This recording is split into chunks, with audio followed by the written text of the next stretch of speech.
ஓம் சுக்லாம்பரதரம் விஷ்ணும் சசிவர்ணம் சதுர்புஜம் பிரசன்னவதனம் த்யாயேத் சர்வ விக்னோபசாந்தயே. சரஸ்வதி நமஸ்துப்யம் வரதே காமரூபிணி வித்யாரம்பம் கரிஷ்யாமி சித்திர்பவது மே சதா. குருர் பிரம்மா குருர் விஷ்ணு குருர்தேவோ மகேஸ்வரः குரு சாக்ஷாத் பரபிரம்ம தஸ்மை ஸ்ரீ குரவே நமः. ஓம் சகனாவவது சகனௌ புனக்து சக வீர்யம் கரவாவஹை தேஜஸ்வினாவதீதமஸ்து மா வித்விஷாவஹை. ஓம் சாந்தி சாந்தி சாந்தி. பொன்னில மாதர் ஆசை பொருந்தினர் பொருந்தார் உள்ளம் தன்னிரந்தரத்தில் ஜீவ சாட்சி மாத்திரமாய் நிற்கும் எந்நிலங்களிலும் மிக்க எழுநிலம் அவற்றின் மேலாம் நன்னிலம் மருவும் ஏக நாயகன் பதங்கள் போற்றி ஈன்றளி தளிக்கும் செய்கைக்கு ஏதுவாய் அயனாய் மாலாய் ஆன்ற ஈசனுமாய் தானே அனந்த மூர்த்தியுமாய் நிற்கும் பூன்ற முத்தனுமாய் இன்ப புனரியாதவனாய் நாளும் தோன்றிய விமல போத ஸ்வரூபத்தை பணிகின்றேனே. எவருடை அருளால் யானே எங்குமாம் பிரம்மம் என்பால் கவருடை புவனம் எல்லாம் கற்பிதம் என்றறிந்து சுவரிடை வெளிபோல் யான் என் ஸ்வரூப ஸ்வபாவமானேன். அவருடை பதும பாதம் அனுதினம் பணிகின்றேன். என்னுடை மனது புத்தி இந்திரிய சரீரம் எல்லாம் என்னுடை அறிவினாலே இரவி முன் இமமே ஆக்கி என்னுடை நீயும் நானும் ஏகமென்றைக்கியம் செய்ய என்னுடை குருவாய் தோன்றும் ஈசனை இறைஞ்சினேனே. அந்தமும் நடுவும் இன்றி ஆதியும் இன்றி வான்போல் சந்ததம் ஒளிரும் ஞான சத்குரு பாதம் போற்றி பந்தமும் வீடும் காட்ட பரந்த நூல் பார்க்க மாட்டார் மந்தரும் உணருமாறு வஸ்து தத்துவம் சொல்வேனே. படர்ந்த வேதாந்தம் என்னும் பார்க்கடல் மொண்டு முன்னூல் உலகங்களில் நிறைத்து வைத்தார். குறவர்கள் எல்லாம் காய்ச்சி கடைந்தெடு தளித்தேன் இந்த கைவல்ய நவனி தத்தை அடைந்தவ விடைய மண் தின்று அலைவரோ பசியிலாரே. முத்தனை வெங்கடேச முகுந்தனை எனையாட்கொண்ட கர்த்தனை வணங்கி சொல்லும் கைவல்ய நவனி தத்தை தத்துவ விளக்கம் என்றும் சந்தேகம் தெளிதல் என்றும் வைத்திரு படலமாக வகுத்துரை செய்கின்றேனே. வைத்திரு படலமாக வகுத்துரை செய்கின்றேனே.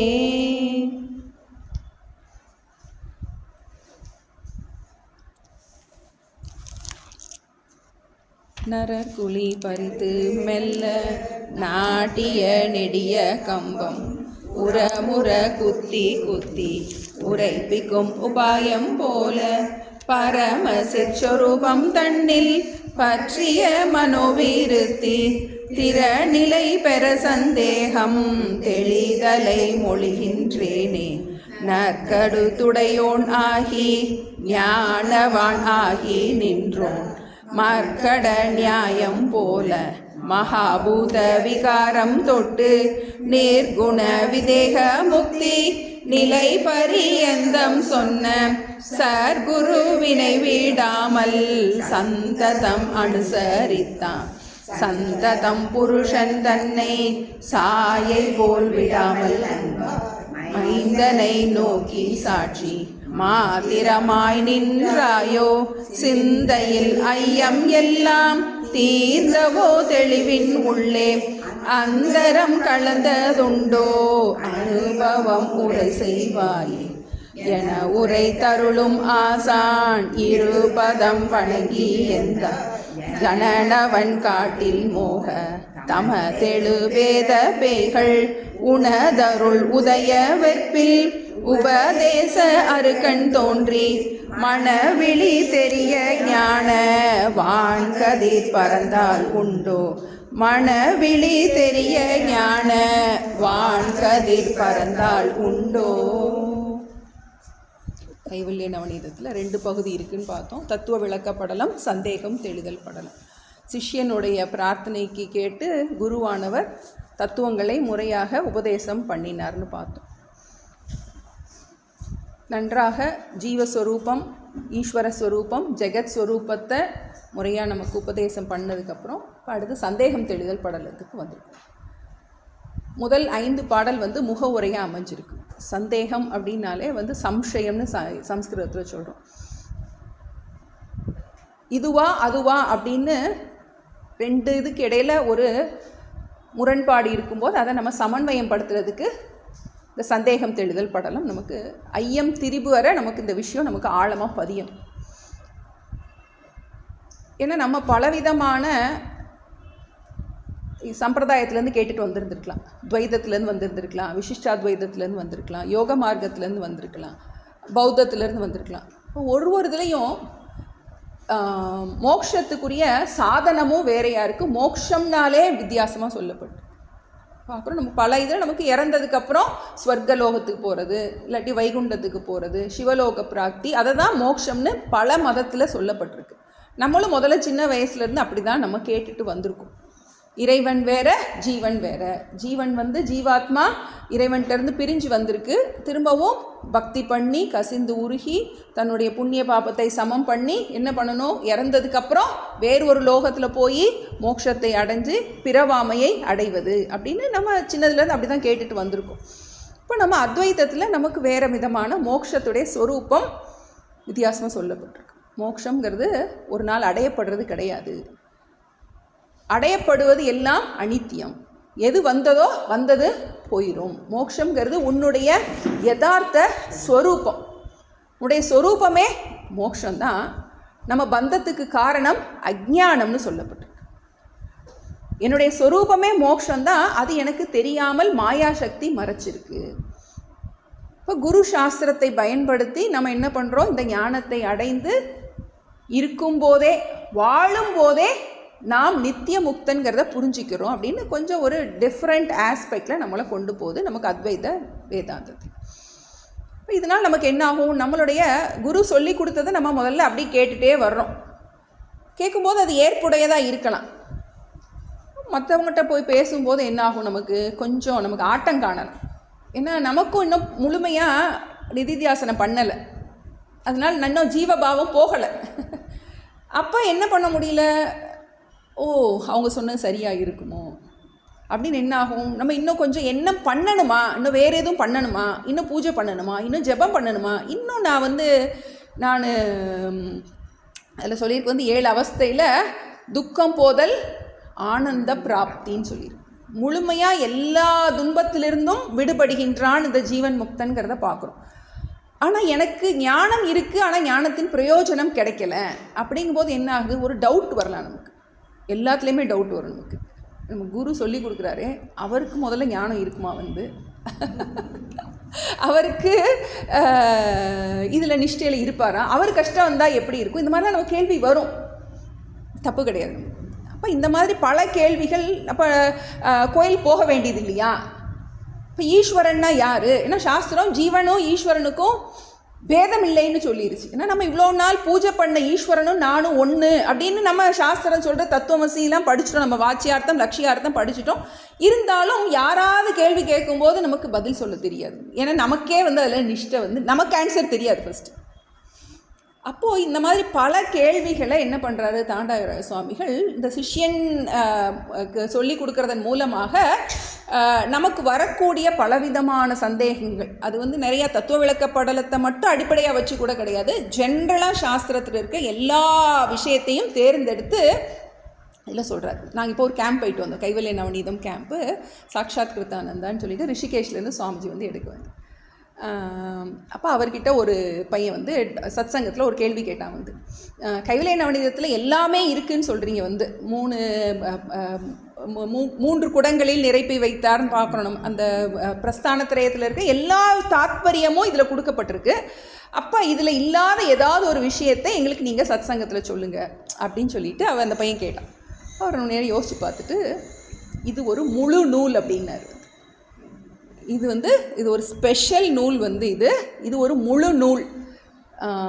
அந்த மூன்று பிரஸ்தான திரயத்தில் இருக்கின்ற முக்கியமான விஷயங்கள் எல்லாமே இதில் டீல் பண்ணப்பட்டிருக்கு. அது ரொம்ப ஒரு முக்கியமான நமக்கு என்னென்னலாம் சந்தேகங்கள் நீண்ட நாள் சாஸ்திரம் படித்தவங்களுக்கு வர்றது. பிகினர்ஸுக்கு சில சந்தேகங்கள் இருக்கலாம், ஆனால் ரொம்ப நாள் சாஸ்திரம் படித்தவங்களுக்கு நிறைய ஆழமான சந்தேகங்கள் வர தொடங்கும். அதை முதற்கொண்டு இப்போ ஒரு பிகினர்ஸ்க்கே சொல்லிடுறாரு. இப்போ நிறைய பேர் இப்போ இது கைவிளையாடு புதுசாக படிக்கிறவங்க இருக்காங்க. இப்போ சில டவுட்ஸ் எல்லாம் அவங்களுக்கு ரொம்ப டஃப்பாக கூட இருக்கலாம். இந்த மாதிரி கேள்விலாம் ரொம்ப வருஷம் படித்தா தான் வரும். ஆனால் இது இப்போவே நம்ம தெரிஞ்சுக்கிட்டு படிக்கிறதுங்கிறது ஒரு நல்ல விஷயம். ஏன்னா முதல் வரப்போகிற கேள்வியை ரொம்ப கடுக்கு முடுக்குன்னு ஒரு கேள்வி கேட்க போகிறான் அதனால தான் நான் பெரிய பீடிகையோடு சொல்கிறேன். ஏன்னா இது வரைக்கும் ஒழுங்காக போயிட்டு இருந்துச்சே, இது இப்படிலாம் சந்தேகம் வருமா, அதெல்லாம் ரொம்ப வருஷம் இதிலே ஊறிட்டு இருக்கவங்களுக்கு வர சந்தேகத்தை அவர் முதல்ல எடுத்தோடனே என்ன பண்ணிடுறாரு, நமக்கு சொல்லிக் கொடுக்க போகிறேன். முதல்ல எடுத்தோடனே நான் நிறையா உதாரணம் சொல்லியே வரப்போகுது. நமக்கு எடுத்தோடனே எப்படி நரர் குழி பறித்து நாட்டிய நொடிய கம்பம் உரமுறை குத்தி குத்தி உரைப்பிக்கும் உபாயம் போல், எப்படி ஒரு கம்பம் நல்லா அசையாமல் இருக்கணும் அப்படின்னா அதை என்ன பண்ணுறோம், நல்லா ஆழமாக அதை உள்ளே பதிச்சா தான் என்ன பண்ண முடியும், அது அசையாமல் இருக்கும். அதுபோல் இந்த ஞானம் என்னவாக இருக்கும், நமக்கு ஸ்ட்ராங்காக இருக்கும். எத்தனை பிரச்சனை வந்தாலும் நம்ம மனசு என்னவாக இருக்காது, கொஞ்சம் கூட அசையக்கூடாது. அது மாதிரி நமக்கு ஒரு ஸ்திரமாக இருக்கணும் அப்படின்னா நமக்கு ஞானம் நல்லாக சந்தேகம் இருக்கக்கூடாது. இது அஜ்ஞானம், சந்தேகம், விபரீதம், 3 விஷயம் பார்த்தோம்.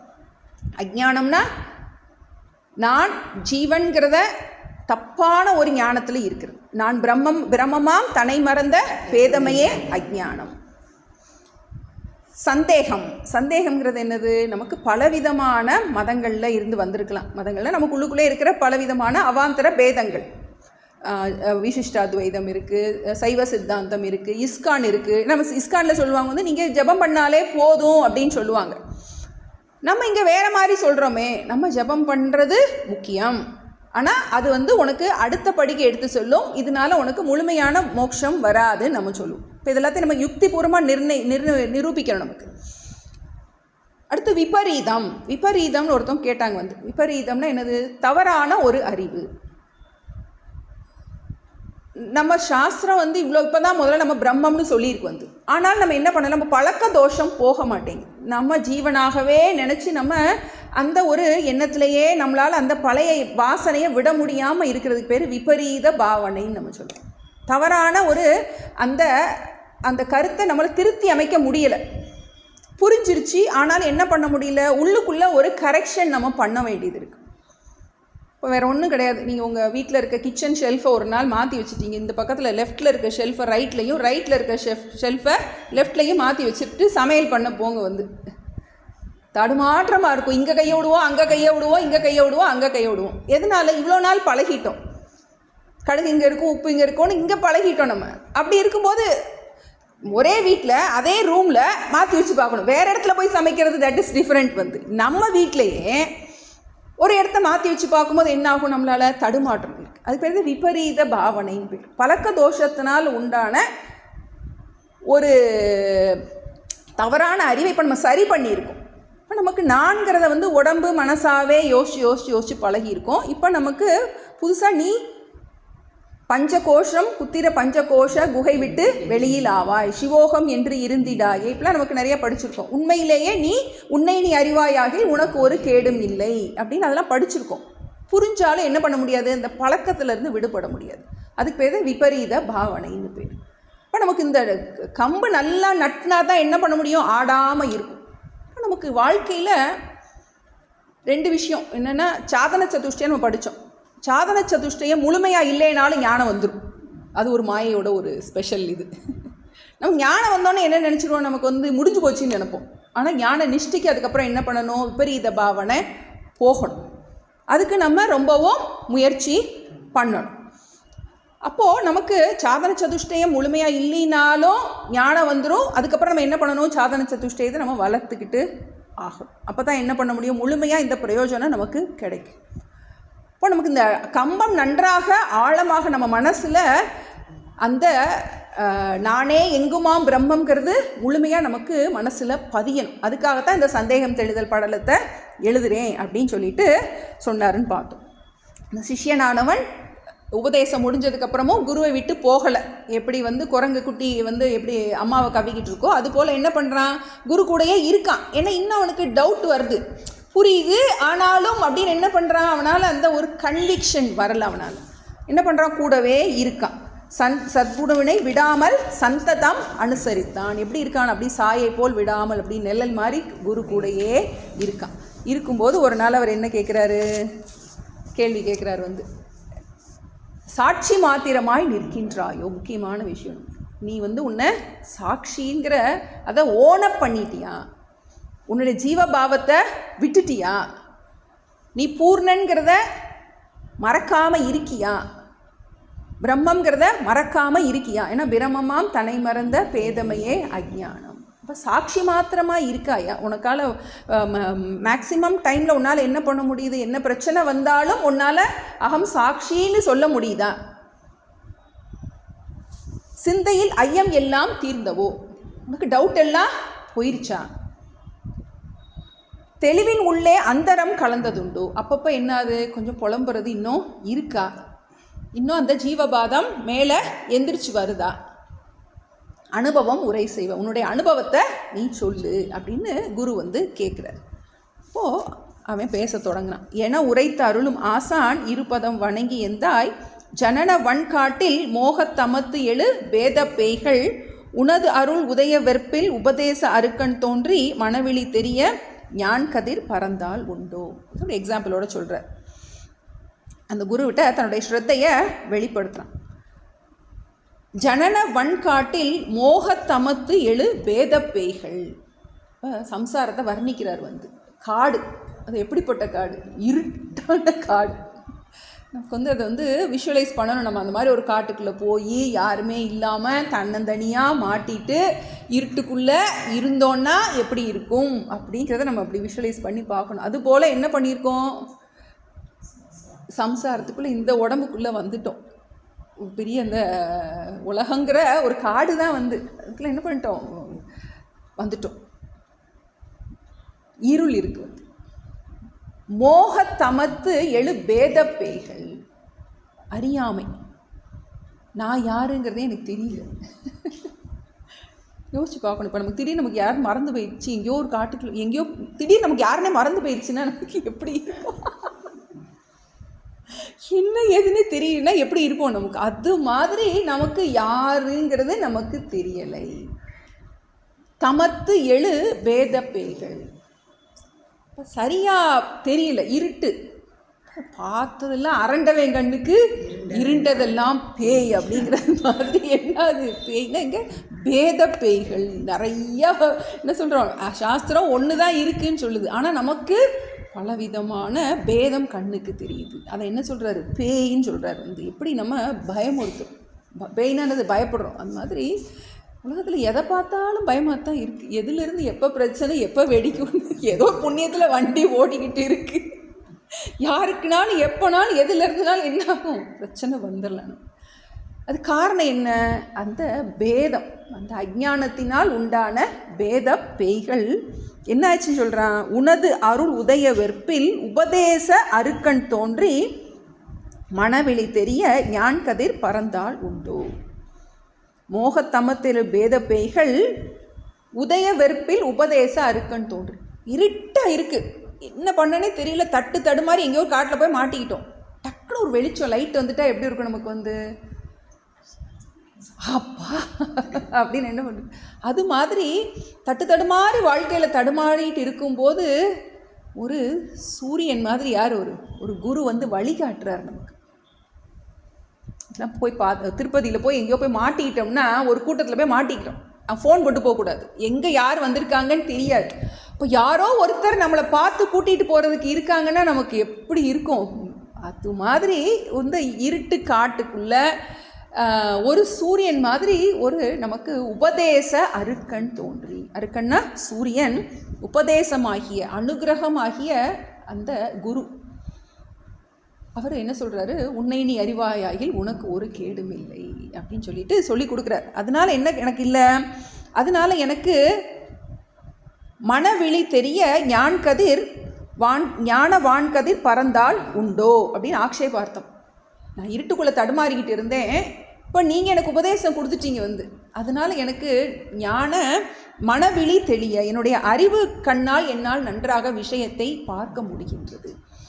என் வாழ்க்கையில் இருட்டு போயிடுச்சிங்கிறேன், தடுமாறிட்டு இருந்தேன், எனக்கு இருட்டு போயிடுச்சு அப்படின்னு சொல்லிட்டு அடுத்து அவன் சொல்ல போகிறான். எல்லாம் புரியுது, ஆனால் நம்ம எல்லாருமே நம்ம சொல்கிற அதே கேள்விகளை அவன் கேட்க போகிறான். நம்ம சார்பாக புரியுது ஆனாலும் அப்படின்னு நம்ம சொல்லுவோம். அதே தான் அவன் 5வது பாட்டில் சொல்கிறாங்க. மூர்த்தி தன்னால் மாற்றிய பேய் போனாலும் எந்திரம் எழுதி கட்டி இனி வரா வகை செய்வார் போல் முந்தி உன் உபதேசத்தால் மோகம் போனாலும் ஐயா புந்தி நின்றுரைக்க இன்னம் புகழும் விண்ணப்பம் உண்டே. மந்திர மூர்த்தி தன்னால் மாற்றிய பேய் போனாலும் எந்திரம் எழுதி கட்டி இனி வரா வகை செய்வார் போல் முந்தி உன் உபதேசத்தால் மோகம் போனாலும் ஐயா புந்தி நின்றுரைக்க இன்னம் புகழும் விண்ணப்பம் உண்டே. பேத பேய் அப்படின்னு சொல்லி சொன்னேன். என்னது அதையே வச்சு திரும்ப அடுத்ததில் சொல்கிறேன். பேய் ஓட்டுறது அப்படின்னு ஒரு நம்பிக்கை நமக்கு இருக்குது. பேய் பிடிச்சிருச்சு அப்படின்னா என்ன பண்ணுவோம், மந்திரவாதிகிட்ட போய் மந்திரிக்க போகிறோம். பேய் அப்படின்னா இருக்கா இல்லையாங்கிறதே ஒரு நிறையா இருக்கா டவுட் இருக்கலாம். பொதுவாக பேய் அப்படின்னா யார் ஒருத்தர் தன்னுடைய ஆயுட்காலம் முடிகிறதுக்கு முன்னாடியே தன்னுடைய உடலை மாய்த்து கொள்கிறாங்களோ அந்த ஜீவனுக்கு அடுத்த சரீரம் கிடைக்கிறதுக்குரிய டைமுக்கு முன்னாடியே என்ன பண்ணிடுது, அந்த ஜீவன் என்ன பண்ணிடுறான், இந்த உடலை மாய்ச்சிக்கிறான். ஒரு வீடு காலி பண்ணுறோன்னா அடுத்த வீடை பார்த்துட்டு தான் காலி பண்ணுவோம். அடுத்த வீடு பார்க்காம காலி பண்ணிட்டா தெருவில் தான் நிற்கிறோம், இல்லாட்டி யார் வீட்டுக்குள்ளேயாவது போ. அது மாதிரி யார் ஒருவர் இந்த மாதிரி உயிரை மாய்ச்சிக்கிறாங்களோ அந்த ஜீவன் சுற்றிட்டு இருக்கும் அப்படின்னு ஒரு நம்பிக்கை இருக்குது நமக்கு. அது யாரையாவது மனசுக்கு அது எந்த உடல்னாலும் அப்பப்போ போய் தொந்தரவுப்படுத்தலாம். அதுக்கு சில நியதிகள் இருக்குது. அதாவது சில மந்திரங்கள் மூலமாக அந்த கட்டுப்படுத்தி அந்த விஷயம் தெரிஞ்சவங்க என்ன பண்ணுறாங்க, முதல்ல பேயை அந்த சரீரத்துலேருந்து விரட்டிடுவாங்க. விரட்டிட்டு அதுக்கப்புறம் என்ன பண்ணுவாங்க, திரும்ப அது உள்ளே வந்துடக்கூடாது. அதனால அதுக்கு யந்திரம் எழுதி கட்டுறாங்க. எட்டி அந்த தாயத்துகளில் உள்ளே வச்சு அது திரும்பவும் அங்கே உள்ளே வராமல் இருக்கிறதுக்கு அந்த ப்ரொடெக்ஷன். அதுபோல் மந்திரமூர்த்தி தன்னால் மாற்றிய பேய் போனாலும் என்ன செய்கிறாங்க, எந்திரம் எழுதி கட்டி இனி வரா வகை செய்வார் போல. இப்போ பேயை ஓட்டுறது ஒரு பக்கம் முக்கியம், திரும்பவும் அது வராமல் இருக்கிறது திரும்பவும் அது ரொம்ப முக்கியம். அதுபோல் இப்போ குரு சொல்லி கொடுத்துட்டார், தத்துவமசின்னு சொல்லி கொடுத்துட்டாரு. அதனால என்ன ஆயிடுச்சு, புரிஞ்சிருச்சு. ஆனால் அந்த பேதம் ஆள் மனசில் இன்னும் உட்கார்ந்துக்கிட்டு இருக்கு, ஒட்டிக்கிட்டு இருக்கு. ஏன்னா இந்த சரீரத்தை வச்சு தான் விவகாரம் பண்ணணும். நான் இந்த சரீரத்தை சொல்லணும், நான்கிற எண்ணம் இல்லாமல் சொல்லணும். நான் இந்த சரீரத்தை தான் பயன்படுத்துகிறோம். ஆனால் பயன்படுத்தும் போது நமக்கு பேரலாக இன்னொரு தாட் வரணும், நான் இந்த உடம்பு இல்லை அப்படின்னு அந்த எண்ணத்தோடு இந்த சரீரத்தை பயன்படுத்தணும். அது கொஞ்சம் டைம் எடுக்கும் நமக்கு. அப்போ அதான் பேத பேய் என்ன செய்யுது, என்னைக்கு நம்மளை சரீரம்னு நினச்சிட்டோமோ அத்தோட சோழி முடிஞ்சிச்சு. நமக்கு இந்த சரீர சம்பந்தமான எல்லா உறவுகள் வந்துடுது, அந்த உறவுகள் சம்பந்தமான அத்தனை பிரச்சனையும் நமக்கு வந்துடுது. அப்போ என்ன ஆயிடுது, அசாந்தி வந்துடுது, திரும்பவும் பேய் பிடிச்சிருச்சு. அப்போ இதுக்கு என்ன பண்ண வேண்டியது இருக்குது, எந்திரம் எழுதி கட்டி இனி வரா செய்வார் போல் முந்தி உன் உபதேசத்தால் மோகம் போனாலும். மோகம்னா அஜ்ஞானம். எனக்கு நல்லா புரிஞ்சிருச்சு, நல்லா புரிய வச்சுட்டார். தூக்கத்தை பாரு, கனவை பாரு, பஞ்ச கோஷத்தை பாரு, இது எல்லாத்தையும் வேறானவன்டா நீ, அப்படின்னு நல்லாவே புரியுது ஆனால் when the chappal is on class is கான்னு பரமாத்தாந்த சமைச்சிருவேன். செருப்பை போட்டோடனேயே கிளாஸை விட்டுட்டு போன உடனே என்ன ஆயிடுது, நமக்கு பேய் தலையில் வந்து உட்காந்துருது. இந்த வேதாளம் திரும்ப பேய் உட்காந்துருது அப்படிங்கிற மாதிரி கிளாஸ் வாசல்லையே உட்காந்துருக்கணும். வீட்டுக்குள்ளே போன உடனே என்ன ஆயிடுது, திரும்பவும் நான் அம்மாவாயிடுறேன், மனைவி ஆயிடுறேன், எல்லா பொறுப்பும் என் தலையில் உட்காந்து. அப்போது சாஸ்திரம் என்ன சொல்லுது, அகம் கிருத்தகிருத்தியகன்னு சொல்லுது. நீ செய்கிறதுக்கு காரியமே இல்லை, நீ என்னத்தை பண்ண போகிற அப்படின்னு, நீ சும்மா இரு, உனக்கு செய்கிறதுக்கு வேலையே இல்லை, உனக்கு பொறுப்பே இல்லைங்குது. ஆனால் நம்ம பொறுப்பை எடுக்கும்போது இந்த ஞானத்தோடு எனக்கு பொறுப்பு இல்லைங்கிற ஞானத்தோடு நம்ம விவகாரம் பண்ணணும்.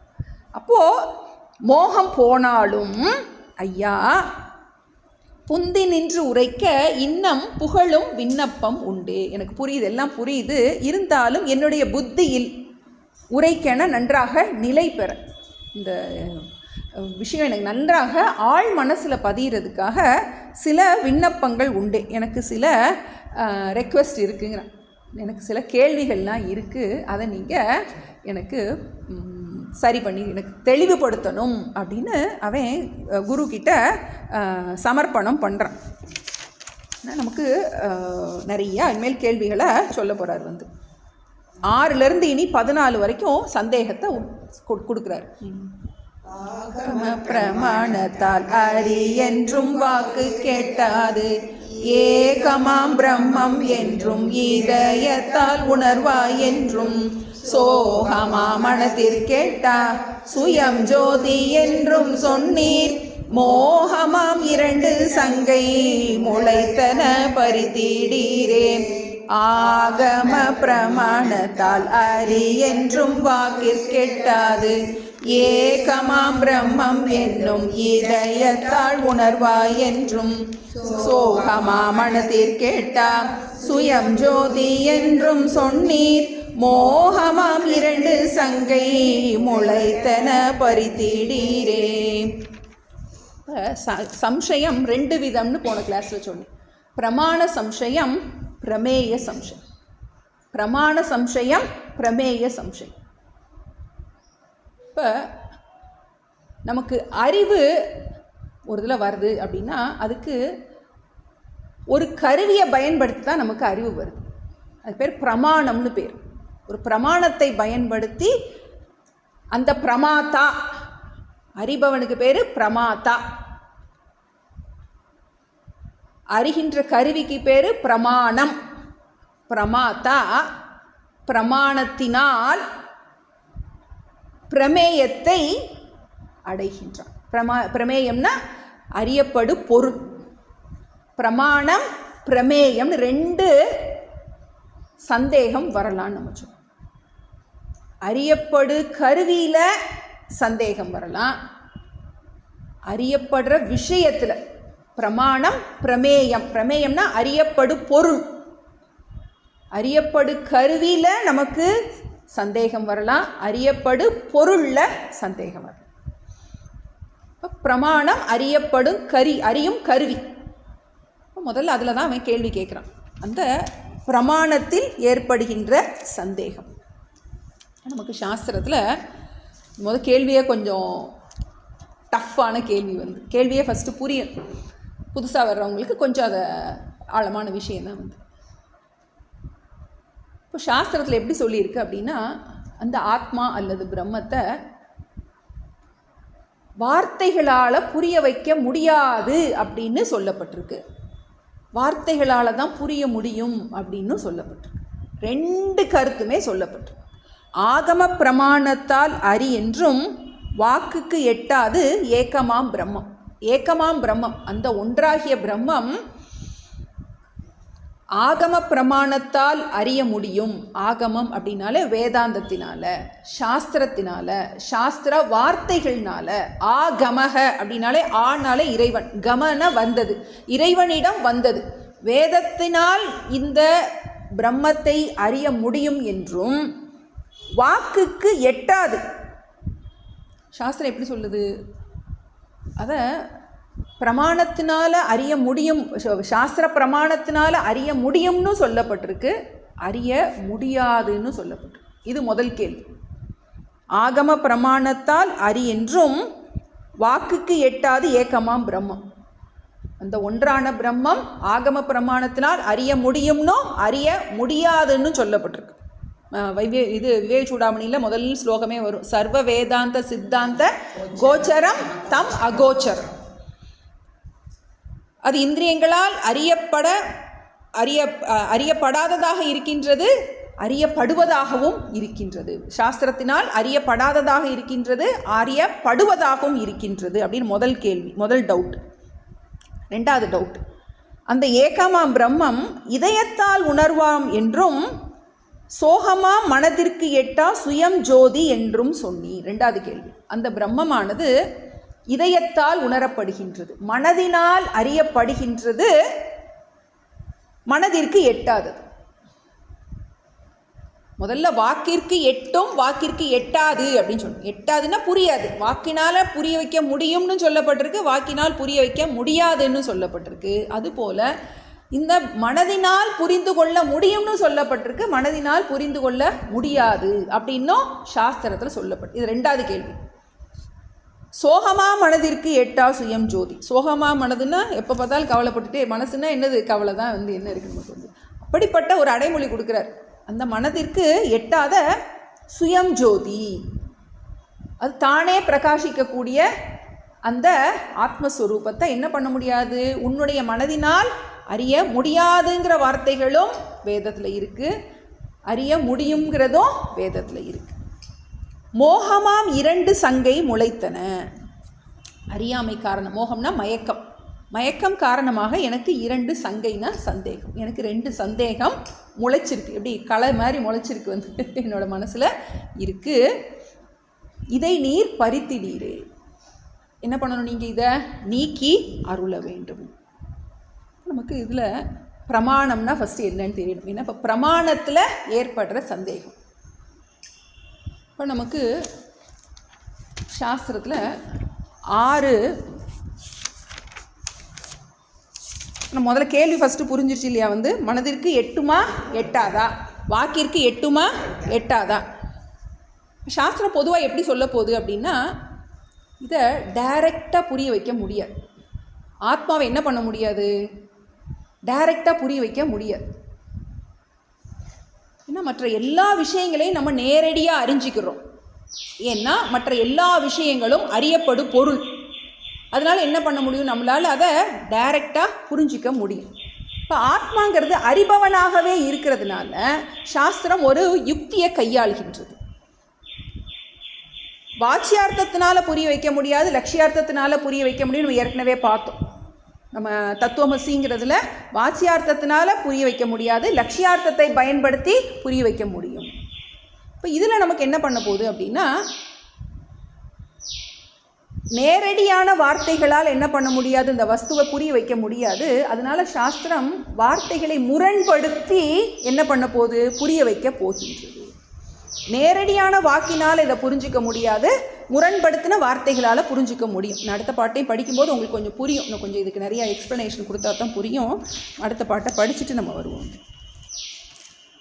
மற்றைமு பிரமாணத்தால் வஸ்து நிர்ணயம் கூடாதே, உற்றதோர் விடயம் பூதம் உபயமன்றாதலாலே, கூற்றமாம் குணவிசேடம் கூடாமல் இருக்கையாலே, இற்றது வாக்கு கெட்டாது என்பதும் அறிவாய் நீயே. மற்றைமு பிரமாணத்தால் வஸ்து நிர்ணயம் கூடாதே, உற்றதோர் விடயம் பூதம் உபயமன்றாதலாலே, குற்றமாம் குணவிசேடம் கூடாமல் இருக்கையாலே, இற்றது வாக்கு கெட்டாது என்பது அறிவாய் நீயே. இப்போ நம்ம பிரமாணம்னா என்ன சொன்னோம், அறிவை தரும் கருவி. நம்ம வாழ்க்கையில் எல்லா அறிவும் நமக்கு எப்படி வருது அப்படிங்கிறத சாஸ்திரம் ஆழமாக விசாரம் பண்ணியிருக்கோம். இப்போ சாஸ்திரத்தில் எப்படி நமக்கு அந்த விட்ட லட்சணை, விடாத லட்சணை, விட்டு விடாத லட்சணை, கொஞ்சம் கிராமர் அது மாதிரி நம்ம கொஞ்சம் கிராமர் பார்க்க போகிறோம். இப்போ இதை எதனால் பிரமாணத்தினால அறிய முடியாதுன்னு சொல்கிறோன்னா, ஃபஸ்ட்டு பிரமாணம்னா என்னன்னு தெரியணும். அறிவை தரும் கருவி. இப்போ நம்ம வாழ்க்கையில் எல்லாமே நமக்கு எப்படி ஒரு அறிவு உண்டாகின்றது. இப்போ இங்கே நோட்டு இருக்குது அப்படின்னு எனக்கு எப்படி தெரியுது? கண்ணை வச்சு பார்க்க. இது மஞ்சள் கலர்னு எப்படி தெரியுது? கண்ணை வச்சு பார்க்க. இப்போ 5 இந்திரியங்கள் இருக்குது. இந்த 5 இந்திரியங்களுக்கு 5 விஷயங்கள் இருக்குது. இதுதான் உலகம். சுவை ஒளி ஊறு ஓசை நாற்றம் ஐந்தின் வகை தெரிவான் கட்டே உலகு. இந்த 5 மூலமாக நீ எதெல்லாம் நீ அனுபவிக்கிறியோ அதுதான் உலகம்னு சொல்லிட்ட. உலகம்னா என்ன? இந்த 5 இந்திரியங்கள் மூலமாக எதெல்லாம் நீ தெரிஞ்சுக்கிறியோ இதுதான் உலகம். இப்போ கண்ணை பற்றின நிறத்தை பற்றின அறிவு நமக்கு எப்படி தெரியுது? கண்ணுனால தெரியுது. இப்போ சப்தத்தை பற்றின அறிவு எப்படி வருது நமக்கு? காதுனால தெரியுது. இப்போ நிறத்தை பற்றிய அறிவுக்கு கண் பிரமாணம் அப்படின்னு சொல்லுவோம். கண் பிரமாணம். கண் என்னும் அறிவு கருவியை பயன்படுத்தி என்ன பண்ணுறோம்? நாம் நிறங்களை அறிகின்றோம். காது என்னும் அறிவு கருவியை பயன்படுத்தி என்ன பண்ணுறோம்? நம்ம சப்தங்களை அறிகின்றோம். அது மாதிரி சுவை ஒளி ஊறு ஓசை நாற்றம். இப்போ இது எல்லாமே நம்ம என்ன சொல்கிறோன்னா பிரத்யக்ஷ பிரமாணம்னு சொல்கிறோம்.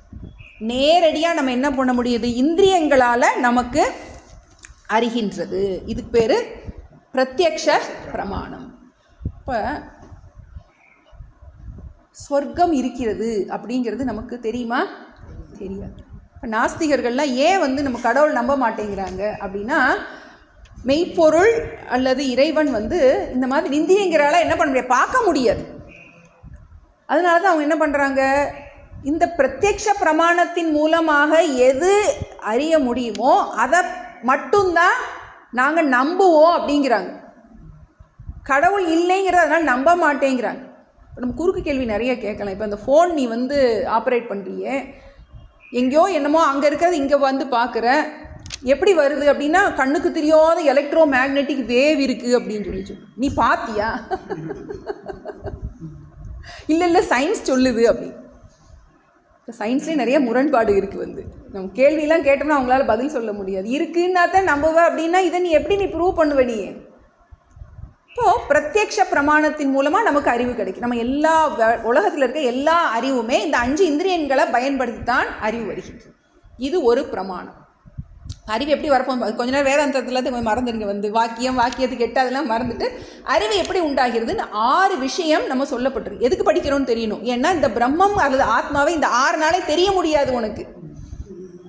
இந்த 6ஐ நீ பயன்படுத்தி இதை நீ புரிஞ்சிக்க முடியாது. அப்போ அந்த 6 முதல் என்னன்னு தெரியணும். அந்த 6 என்னன்னு தெரிஞ்சாதான் இந்த 6ஐயும் இட் பிகம்ஸ் யூஸ்லெஸ். இந்த 6 நாளே நீ பிரம்மத்தை தெரிஞ்சிக்க முடியாது. நீ கண்ணுனால பார்த்து தெரிய முடியாது. காதுனால என்னமோ எனக்கு தியானத்தில் உட்காந்து ஓம் ஓம் ஓம்னு கேட்குதுன்னா அது பிரம்மம் கிடையாது. ஏன்னா கேட்குறவன் யார்? அதுதான் பிரம்மம். நீ என்னமோ எனக்கு ஜோதி தெரியுது அப்படின்னு அந்த ஜோதியை பார்க்குறவன் யார்? அதுதான் நீ அப்படின்னு என்ன பண்ணுறோம்? நம்ம எல்லாத்தையும் தள்ளி விட்டுருவோம் நமக்கு. அப்போ இந்திரியங்களுக்கு விஷயம் ஆகாது. பிரத்யக்ஷ பிரமாணம்னா என்ன? கண்ணுனால இந்திரியங்களால் பார்த்து தெரிஞ்சிக்கிறது பிரத்யக்ஷ பிரமாணம். இப்போ இன்னொன்று அறிவு வேறு எப்படிலாம் வரும் நமக்கு அப்படின்னா, இப்போ எங்கேயோ ஒரு இடத்துல புகை வருது. புகை வர்றதுனால என்ன பண்ணுறோம்? நம்ம எங்கள் மலை மேலே புகை வருது, என்ன பண்ணுறோம்? புரிஞ்சிக்கிறோம் அங்கே நெருப்பு இருக்குது. நெருப்பு இல்லாமல் புகையாது. புகை இல்லாமல் நெருப்பு இருக்கும். நம்ம கேஸ் அடுப்புலாம் இருக்குது. ஆனால் நெருப்பு இல்லாமல் புகையாது. அங்கே தூரத்தில் புகை வருது, நான் கண்ணால் பார்க்கல. அப்போது கண்ணால் பார்க்கலைனாலும் அங்கே நெருப்பு அந்த புகையை வச்சு அனுமானம் பண்ணுறதுனால என்ன வரும்? ஒரு அறிவு வரலாம். நேரடியாக பார்க்கறதுனால அறிவு வரலாம், அது பிரத்யக்ஷ பிரமாணம். அனுமானம் பண்ணுறதுனால நேராக நான் பார்க்கலைனாலும் அங்கே இருக்க அந்த புகையை பார்த்து என்ன பண்ணலாம்? எனக்கு ஒரு அறிவு வரலாம். இந்த பிரம்மத்தை இந்த மாதிரி யூகம்லாம் பண்ண முடியாது, பார்க்க போகிறோம். சரியா? அப்புறம் அடுத்து உவமான பிரமாணம், 3வது பிரமாணம். முதல்ல பிரத்யக்ஷ பிரமாணம், அடுத்து அனுமான பிரமாணம், 3வது உவமானம். உவமானம்னா உவமை. இப்போ எங்கேயோ இருக்கிற ஒரு விலங்கு இது மாதிரி இருக்குது, பன்றி, காட்டுப்பன்றி அப்படின்னு சொல்கிறோம். என்ன பண்ணுறோம்? ஒப்புமைப்படுத்தி சொல்கிறோம். இந்த ரோஸ் ஃப்ளவர் வந்து இது சின்ன ரோஸாக இருக்குது, அது பெரிய ரோஸாக இருக்குது. ரெண்டை என்ன பண்ணுறோம், கம்பேர் பண்ணி நம்ம சொல்கிறோம். நம்ம புரிய வைக்கிறதுக்கு, ஒரு அறிவை கொடுக்கறதுக்கு என்ன பண்ணுறோம், அவங்க இது மாதிரி இருப்பாங்க, இவங்கள மாதிரி இருப்பாங்க, இந்த கண்ணாடி போட்டிருப்பாங்கன்னு என்ன பண்ணலாம், நம்ம ஒன்னோட ஒப்புமைப்படுத்தி நம்ம சொல்கிறது. அதுக்கு பேர் உவமான பிரமாணம். பிரத்யக்ஷ பிரமாணம், அனுமான பிரமாணம், உவமான பிரமாணம். இவர் இங்கே 3 பிரமாணம் தான் கொடுக்குறாரு. இன்னும் நம்ம அடுத்து இன்னும் 2 நமக்கு சொல்ல போகிறோம். 4வது அர்த்தாபத்தி பிரமாணம். அர்த்தாபத்தி பிரமாணம். இப்போ காலையில் எந்திரிச்சு பார்க்குறேன், ரோடெல்லாம் தண்ணியாக இருக்குது. எதனால ரோடெல்லாம் தண்ணியாக இருக்குது? வாசல் தெளிச்சிருந்தா ஏன் வீடு மட்டும்தான் தெளிச்சிருக்கணும், தெரு ஃபுல்லாக தண்ணியாக இருக்குது. அப்போ என்ன அறிவு வருது அங்கே நமக்கு? மழை பெஞ்சிருக்குங்கிற ஒரு அறிவு உண்டாகும். மழை பெஞ்சதை பார்த்தோமா, பார்க்கலாம். ஒரு அனுமானம் பண்ணுறோம். நம்ம ஏற்கனவே அனுமான பிரமாணம்னு ஒன்று பார்த்துருக்கோம். அதில் புகையை அந்நேரம் பார்த்து நெருப்பு இருக்குன்னு தெரிஞ்சுக்கணும். அர்த்தாபத்தி பிரமாணத்தில் நம்ம என்ன பண்ணல, மழை பெய்யறதை பார்க்கல, தண்ணி மட்டும்தான் பார்க்குறோம். அந்த இன்ஸ்டன்ட் நடக்கும்போது நம்ம என்ன பண்ணல, பார்க்கல. இதை வந்து நம்ம அதனால் அனுமானத்தோடு சேர்த்தே சொல்லிடலாம். வந்து நமக்கு அனுமானத்தோட இன்னொரு பரிமாணம் வந்து பிரத்யக்ஷ பிரமாணம், அனுமான பிரமாணம், உவமான பிரமாணம், அர்த்தாபத்தி பிரமாணம். அடுத்தது இன்னொன்று அனுபலப்தி பிரமாணம்னு ஒன்று இருக்குது. அனுபலப்தி. இப்போ இங்கே யானை இருக்கா? இங்கே யானை இருக்கா? யானை இருக்கா? இல்லை. பார்த்தீங்களா? யானை இல்லைங்கிறத பார்த்தோமா?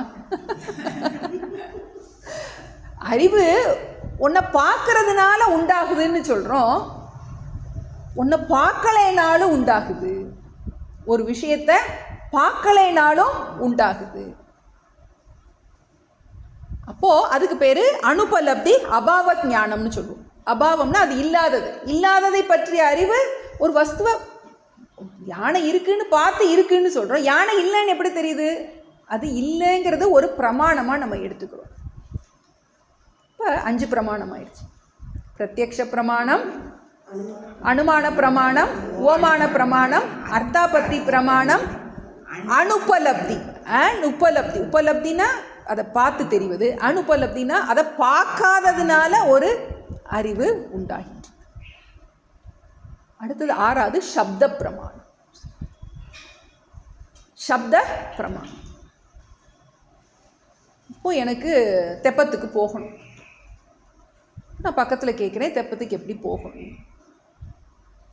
அப்போ பக்கத்தில் சொல்கிறாங்க, நீ ரைட்டில் போ, லெஃப்டில் போ, நேராக போ, அப்படின்னா நீ தெப்பத்தை அடைஞ்சிடலாம். இப்போ தெப்பத்துக்கு போகிறதுக்குரிய அறிவு எனக்கு எப்படி வந்துச்சு? அந்த சப்தத்தினால வந்துச்சு. ஒருத்தர் சொன்ன அந்த வார்த்தைகளை கேட்டதன் மூலமாக என்னாச்சு, எனக்கு அந்த சப்தத்தின் மூலமாக அந்த ஞானம் உண்டாதனால சப்த பிரமாணம்னு பேர் இதுக்கு. இப்போ 6 பிரமாணம். பிரத்யக்ஷ பிரமாணம்னா நேரடியாக இந்திரியங்கள் மூலமாக தெரிந்து கொள்வது. அனுமான பிரமாணம்னா யூகம் பண்ணி தெரிந்து கொள்வது. அதிலே நம்ம அர்த்தாபத்தியும் சேர்த்து போட்டுறோம். அனுமானமும் அர்த்தாபத்தியும் யூகத்தினால தெரிஞ்சு கொள்வது. அடுத்து உவமானம்ங்கிறது ஒரு விஷயத்தை இன்னொன்னோட ஒப்பிட்டு பார்த்து தெரிஞ்சுக்கிறோம். அப்புறம் அனுபலப்தினா ஒரு விஷயம், ஒரு பொருள், ஒரு வஸ்து இல்லைங்கிறத இல்லைன்னு என் கண்ணால் பார்க்கலைங்கிறது அது ஒரு அறிவாக இருக்குது. பார்த்தா தான் அறிவு வரும்னு கிடையாது, பார்க்கலைங்கிறது ஒரு அறிவாக இருக்கின்றது. அடுத்தது சப்த பிரமாணம்.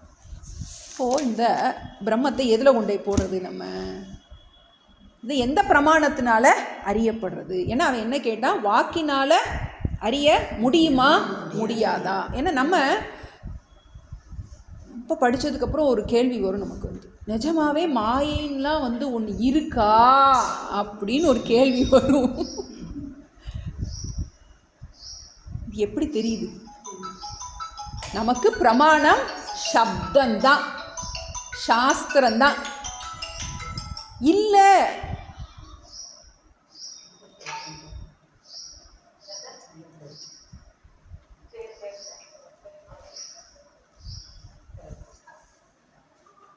இப்போது நமக்கு இந்த வாட்டி கிளாஸில் கூட சாமிஜி சொன்னாங்க, சாஸ்திரத்தை மட்டும் நீ ஏற்றுக்கலைன்னா உன்னை காப்பாற்றுறதுக்கு ஆள் கிடையாது. ஏன்னா நமக்கு குதர்க்கமாக சில பேருக்கு வரும், சாஸ்திரம்தான் பிரமாணம்னு எப்படி நான் ஏற்றுக்கிறது அப்படின்னு கேள்வி வரும். வந்துச்சுன்னா என்ன சொல்லுவோம், நீ போய் நல்லா போய் சர்வீஸ் பண்ணு, போய் இன்னும் கொஞ்சம் புண்ணியம் சம்பாதிச்சுட்டு வா, அப்போ தான் உன்னால் சாஸ்திரம். ஏன்னா சாஸ்திரம்தான் பிரமாணம்ங்கிறத நம்ம முழுமையாக எப்போ ஏற்றுக்குவோம் அப்படின்னா, முழுமையாக நீங்கள் அந்த ஞானத்தினுடைய பிரயோஜனம் கிடைக்கும் போது தான் அதை ஏற்றுக்க முடியும். அது வரைக்கும் நம்ம நம்பிக்கையிலே தான் போவோம்.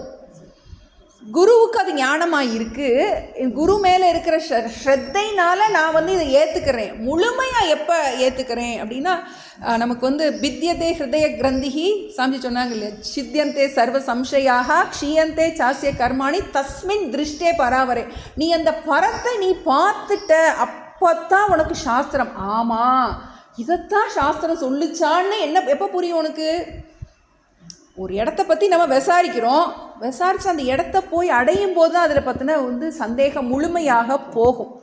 இப்போது சாஸ்திரம் சொல்கிற வஸ்து எனக்கு நமக்கு அபரோக்ஷமாக ஆகும்போது தான் என்னாகும், இந்த சாஸ்திரத்தை நம்மளால் பிரமாணமாக முழுமையாக ஏற்றுக்கிட்டோம். அது வரைக்கும் நமக்கு டைவர்ஷன் வரலாம். ஏன் நமக்கு பிரயோஜனம் கிடைக்கல அப்படின்னா நமக்கு பிரமாணத்தின் மேலேயே டவுட் வந்துடலாம். சாஸ்திரம் ஏன்னா கண்ணுக்கு தெரிகிற விஷயத்தை இல்லைன்னு சொல்லுது, கண்ணுக்கு தெரியாத எதையோ சொல்லுது, மாயைன்னு சொல்லுது. அதை இது எப்படி கேட்டால் இதை புரிய வைக்க முடியாது, இது புரியாது அப்படின்னு சொல்லிடுது. அப்போது நமக்கு இதில் அந்த விஸ்வாசத்தினால் மட்டும்தான் நமக்கு பிரமாணம் சாஸ்திரம்தான். இல்லை நமக்கு டவுட் வந்துச்சு அப்படின்னா நம்மளால் என்ன பண்ண முடியாது, இதில் பிரவர்த்திக்க முடியாது. இப்போ இந்த பிரமாணங்கள் எதுவுமே இங்கே ஒர்க் ஆகாது. மற்ற முப்பிரமாணத்தால் வஸ்து நிர்ணயம் கூடாதே. குரு விளக்க சொல்கிறார். ஏன்னா அவன் கேட்குறான், 2 கேள்வி கேட்டிருக்கான். வாக்கியத்தினால் புரிய வைக்க முடியும்னு சொல்கிறீங்க, புரிய முடியாதுன்னு சொல்கிறீங்க. மனதினால் புரிய முடியும்னு சொல்கிறீங்க, புரிய முடியாதுன்னு சொல்கிறீங்க. அப்போ அந்த வஸ்து எப்படிப்பட்டதாக தான் இருக்குது? ஏன்னா ஏன் இது ரொம்ப நமக்கு காம்ப்ளிகேட்டடாக இருக்குன்னா, மற்ற எல்லா விஷயமுமே அறியப்படு பொருளை பற்றிய அறிவு. நம்ம அப்படியே பார்த்துட்டு நம்மளால் உள்முகமாக என்ன பண்ண முடியல, திருப்பி பார்க்க முடியல. நம்மளையே நம்ம என்ன பண்ண முடியல, பார்க்க முடியல. இன்னும் அந்த ஜீவ பாவத்தை என்ன பண்ண முடியல, கலட்ட முடியல. அப்போது அதனால் இந்த மற்ற முப்பிரமாணத்தால் இவர் அந்த 3 பிரமாணத்தை, முதல் 3 பிரமாணத்தை தான் எடுத்திருக்கார். என்ன பிரமாணம்? பிரத்யக்ஷ பிரமாணம், அனுமான பிரமாணம், உவமான பிரமாணம். இந்த வஸ்து நிர்ணயம், வஸ்துனா இங்கே என்னது, அந்த பிரம்மம் அல்லது ஆத்மா. எந்த வஸ்துவை பற்றி நம்ம படிச்சுக்கிட்டு இருக்கோமோ, எதை நீ அறிந்தால் உனக்கு கேடில்லைன்னு சொன்னாரோ அந்த வஸ்து இந்த 3 பிரமாணத்தினால தெரிஞ்சிக்க முடியாது. ஏன்னா இந்த உலக விஷயங்கள்ங்கிறது பார்க்கப்படும் பொருளை பற்றிய அறிவுங்கிறது வேற, பார்ப்பவன்கிறது வேற. அப்போது இந்த 3 பிரமாணத்தினால் அறிய முடியாது. உற்றதோர் விடயம், அந்த விடயம் இந்திரியத்துக்கு விஷயம் அல்ல. முதல் பிரமாணத்தை நீக்கிட்டார். எது? அந்த பிரத்யக்ஷ பிரமாணம். அது ஒரு விஷயம் கிடையாது, ஒரு பார்க்கப்படும் பொருள் அல்ல. அந்த அந்த நீ எதை பற்றி நீ தெரிஞ்சுக்க விரும்புகிறியோ அந்த வஸ்து பார்க்கப்படும் பொருள் அல்ல. அதனால் பொருள்களை தான் என்ன பண்ணுவோம், நம்மளால் பார்க்க முடியும். பொதுவாக ஒரு பொருள் நம்ம பார்க்குறோம் அப்படின்னா அதுக்கு ஜாதி, குண, கிரியா, சம்பந்தம் இருக்கணும். இதை தான் நம்ம பார்க்க முடியும். சாஸ்திரத்துலாம் கொஞ்சம் ஆழமான விஷயம். இப்போ நான் ஒருத்தவங்களை பார்க்குறேன் அப்படின்னா அது ஒரு ஆண் ஜாதியாக இருக்கலாம், பெண் ஜாதியாக இருக்கலாம். ஏதோ ஒரு ஜாதினா நம்ம இந்த ஜாதி கிடையாது, ஒரு ஸ்பீசிஸ், இது ஏதோ ஒரு வெரைட்டியை சேர்ந்ததாக இருக்கும். அதை தான் நம்ம பார்க்க முடியும். ஒரு வஸ்து, அந்த வஸ்துவுக்கு என்ன இருக்கும், கண்டிப்பாக ஒரு ஜாதி இருக்கும். அப்படி இல்லாட்டி அதுக்கு என்ன இருக்கும், ஒரு குணம் இருக்கும். இது இந்த குணம் உடையது அப்படின்னு சொல்லி புரிய வைக்கலாம். இப்போ ஒரு இதை பற்றி புரிய வைக்கணும்னா இவங்க இப்படி இருப்பாங்க, ஹைட்டாக இருப்பாங்க, டாலாக இப்படி இருப்பாங்க, என்ன பண்ணலாம், நம்ம இந்த மாதிரி சொல்லி தான் புரிய வைக்க முடியும். இப்போ இந்த பிரம்மம் அல்லது ஆத்மாவுக்கு இந்த மாதிரி குணம் எதுவுமே கிடையாது. இப்போ எப்படி தான் புரியுது, அது நமக்கு தலை சுத்துது. அப்போது அதுக்கு என்ன கிடையாது, ஜாதி கிடையாது. அதை இந்த மனித குணம்னோ, விலங்கு குணம்னோ, பறவை குணம்னோ, இது ஜடப்பொருள், இப்படி என்ன எத்துக்குள்ளேயுமே போட முடியாது. ஏன்னா எல்லாமே அதுவே இருக்குன்னு சொல்லிடுறோம் நம்ம. இப்போ இன்னும் ஒன்றுமே புரிய மாட்டேங்குதே அப்படின்னா அதுக்கு குணம் கிடையாது, அது கிரியா. இப்போ இந்த செயல் பண்ணோம், இது கத்தும், இப்படி நடக்கும், இப்படி ஊர்ந்து போகும், எதுவுமே சொல்ல முடியாது. ஏன்னா அச்சலமாக இருக்குது அதுக்கு செயல். அது அகர்த்தா அப்படின்றோம். ஏன்னா ஒரு கர்த்திருவம் பண்ணணும் அப்படின்னாலே ஒரு இடத்துலேருந்து இன்னொரு இடத்துல மூவ் ஆனாத்தே அதுக்கு பேர் ஒரு கர்த்திருவம், ஆக்ஷன். அது மூவ் ஆனதுக்கு இடமே கிடையாது, ஏன்னா எல்லாமே அதில் தான் இருக்குது, அதை தவிர வேறு எதுவுமே இல்லை. அது கிரியா கிடையாது, அதுக்கு சம்பந்தம். இப்போ இவங்களுடைய பொண்ணு, அவங்களுடைய மகா அப்படின்னு என்ன பண்ணுறோம், ஒருத்தரை பற்றி சொல்லணும் அப்படின்னா ஏதோ ஒரு இதை பற்றி தான் என்ன பண்ண முடியும், சொல்ல முடியும். எதனுடையாவது ஒரு சம்மந்தம் வச்சு தான் என்ன பண்ணுறோம், அந்த வீட்டில் இருக்காங்க, இந்த தெருவில் இருக்காங்க அப்படின்னு என்ன பண்ணுறோம், ஒரு லொக்கேஷன் இருந்தால் தான் என்ன பண்ண முடியும், ஒரு சம்பந்தம் சொல்ல முடியும். இப்போ பிரம்மத்தை எதுலேயுமே போட முடியாது. அது என்னது, அதனால உற்றதோர் விடயம் பூதம் உபயம் அன்று. உற்றதோர் விடயம் அன்று, அது என்ன கிடையாது, ஒரு விஷயம் கிடையாது. விஷயம்னா என்னது, பார்க்கப்படும் பொருள் அல்ல. ஏன்னா நம்ம என் கண்ணால் பார்த்தா தான் நம்புவேன் அப்படின்னு நம்ம அடம் பிடிச்சோம்னா என்ன பண்ண முடியாது, அப்படிப்பட்ட பொருள் அது கிடையாது. பார்க்கப்படும் பொருளாக என்ன பண்ண முடியாது, நீ இந்த ஆத்மாவை அறிந்து கொள்ள முடியாது.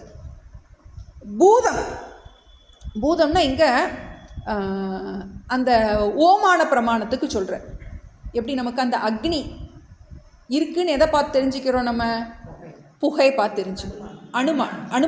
அனுமானம். அப்போது இது ஒரு பஞ்சபூதம் மாதிரி ஒரு தோன்றிய ஒரு பொருள் அல்ல, இது தோன்றிய பொருள் அல்ல. அதனால் என்ன பண்ண முடியாது, அதை எங்கேயோ இருக்கிறதா நம்ம அனுமானம் பண்ண முடியாது. மூணாவது உபயம் அன்று.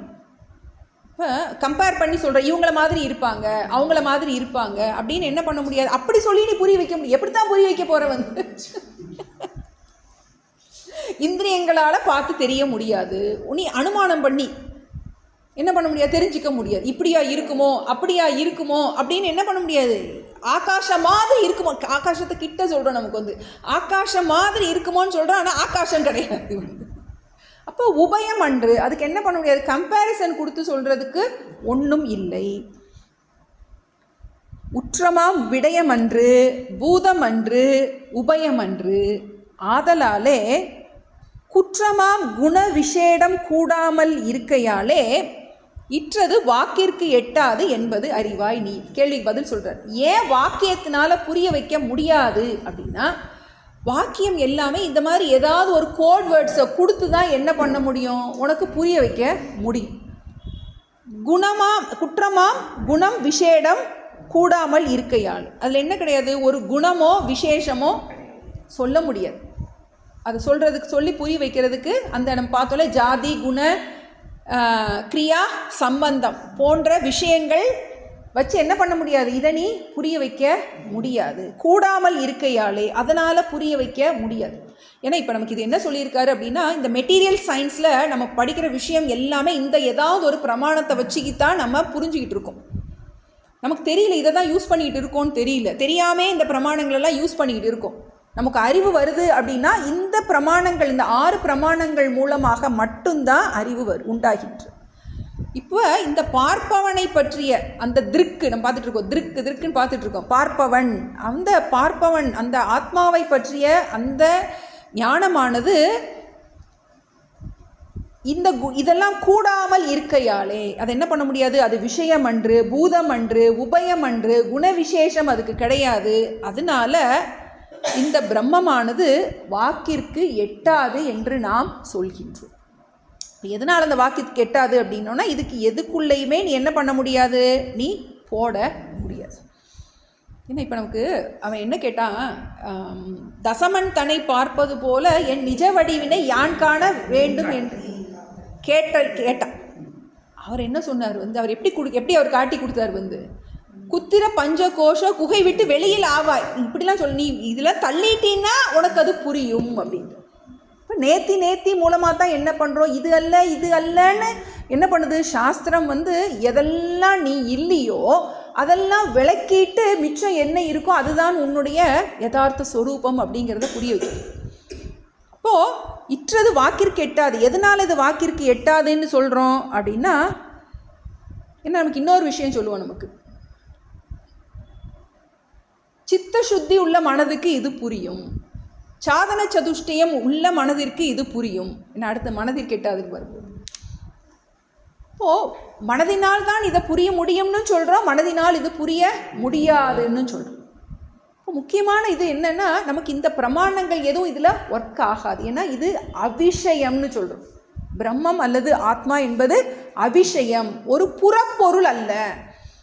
புறப்பொருளை பற்றிய அறிவு தான் இந்த பிரமாணங்களினால் வரும். இது அறிபவனாகவே இருக்கின்ற விஷயமாக இருக்கின்றது. அதனால் அவிஷயம்னு சொல்கிறோம். அதனால் இது வாக்கிற்கு எட்டாது என்பதும் அறிவாய் நீயே. இப்போ அந்த முதல் கேள்விக்கு பதில் சொல்லியிருக்கார். ஆகம பிரமாணத்தால் அறி வாக்கிற்கு எட்டாதுங்கிறதுக்கு மட்டும் இப்போ ஆன்சர் கொடுத்துருக்கார். 6வது பாட்டை திரும்ப போகிறோம். நம்ம ஆகம பிரமாணத்தால் அறி என்றும் வாக்கிற்கு எட்டாது என்றும் சொல்லப்பட்டது. முதல் கேள்வியிலேயே 2 பகுதி இருக்குது, வாக்கிற்கு எட்டும் எட்டாது. அதே மாதிரி 2வது கேள்வியிலேயே மனதிற்கு எட்டும் எட்டாது. ஏன்னா வாக்கிற்கு ஏன்னா அவன் தான் கேட்குறான், வாக்கிற்கு எட்டும்னு சொல்கிறீங்க எட்டாதுன்னு சொல்கிறீங்க, மனதிற்கு எட்டும்னு சொல்கிறீங்க எட்டாதுன்னு சொல்கிறீங்க. அப்போ இவர் அந்த முதல் கேள்வியில் இருக்கின்ற அதில் ஒரு பகுதிக்கு தான் இதில் ஆன்சர் கொடுத்துருக்காரு. எதுக்கு ஆன்சர் கொடுத்துருக்காரு? வாக்கிற்கு எட்டாது. எதனால் எட்டாது? அதுக்கு என்ன இல்லை, இந்த 3 பிரமாணங்களால் இது ஒரு புறப்பொருளுக்கு நம்ம எப்படி ஒருத்தவங்களை பார்த்து தெரிஞ்சுக்கிறோம், ஒருத்தரை பற்றி அனுமானம் பண்ணி தெரிஞ்சுக்கிறோம், ஒருத்தரோட கம்பேர் பண்ணி தெரிஞ்சுக்கிறோம், எதையுமே அப்படி தான் தெரிஞ்சுக்கிறோம். நம்ம ஒரு ஃபோன் வாங்குகிறோம் அப்படின்னா இந்த ஃபோன் அதை விட பெட்டராக இருக்கும், இதெல்லாம் நமக்கு இருக்கும், அந்த ஃபோட்டோ பார்க்குறோம். அந்த மாதிரி விஷய ஞானம் என்பது இந்த பிரமாணத்தினால்தான் வருகின்றது. இதனால் இதை புரிஞ்சிக்க முடியாது. ஏன்னா அது அவிஷயம், ஒரு புறப்பொருள் அல்ல, நம்ம பார்த்து தெரிஞ்சிக்கிற ஒரு பொருள் அல்ல, அனுமானம் பண்ணி தெரிந்து கொள்கின்ற பொருள் அல்ல, ஒன்றோடு ஒப்புமைப்படுத்தி தெரிந்து கொள்கின்ற ஒரு பொருள் அல்ல. அதனால் இதை வாக்கிற்கு எட்டாது. அதனால் இதை வாக்கினால் புரிந்து கொள்ள முடியாது அப்படின்னு சொல்கிறாரு. கொஞ்சம் ஆழமான விஷயந்தான். இன்றைக்கி இதோடு முடிச்சுக்கிடுவோம். கொஞ்சம் ஆழமான கேள்விகள் தான், புதுசாக கேட்குறவங்களுக்கு கொஞ்சம் தலை சுற்றுற மாதிரி இருக்கும். இன்னும் அந்த கேள்விகளை மேலே மேலே அவர் சொல்ல சொல்ல உங்களுக்கு புரியும். ஏன்னா வாக்கிற்கு எட்டாதுன்னு சொல்கிறான், அப்போ எப்படி எட்டும்னு உங்கள் கேள்வி வரும். அதுக்குரிய சஸ்பென்ஸை நம்ம அடுத்த வார கிளாஸ் புரிய வைக்கிறதுக்கு எப்படி சாஸ்திரம் புரிய வைக்க போகுது. ஏன்னா எட்டாது அப்போ புரியாதா அப்படின்னா புரியும். எப்படி புரியுங்கிறத அடுத்து குரு நல்லா ஒரு முதல்ல வர்றவங்களுக்கு ஒரு பிகினருக்கு எப்படி சொல்லிக் கொடுக்கணுமோ அது மாதிரி அவர் சொல்லிக் கொடுப்பார். நம்ம அடுத்த கிளாஸில் பார்ப்போம். ஐயனே எனது உள்ளே நின்று அனந்த ஜென்மங்கள் ஆண்ட மெய்யனே உபதேசிக்க வெளிவந்த குருவே போற்றி, உய்யவே முக்தி நல்கும் உதவிகோர் உதவி நாயேன், செய்யுமாறொன்றும் காணேன் திருவடி போற்றி போற்றி, செய்யுமாறொன்றும் காணேன் திருவடி போற்றி போற்றி. ஓம் பூர்ணமத பூர்ணமிதம் பூர்ணாத் பூர்ணமுதச்யதே பூர்ணஸ்ய பூர்ணமாதாய பூர்ணமேவாவசிஷ்யதே. ஓம் சாந்தி சாந்தி சாந்தி. ஹரிஹி ஓம். ஸ்ரீ குருभ्यो நமः. ஹரிஹி ஓம்.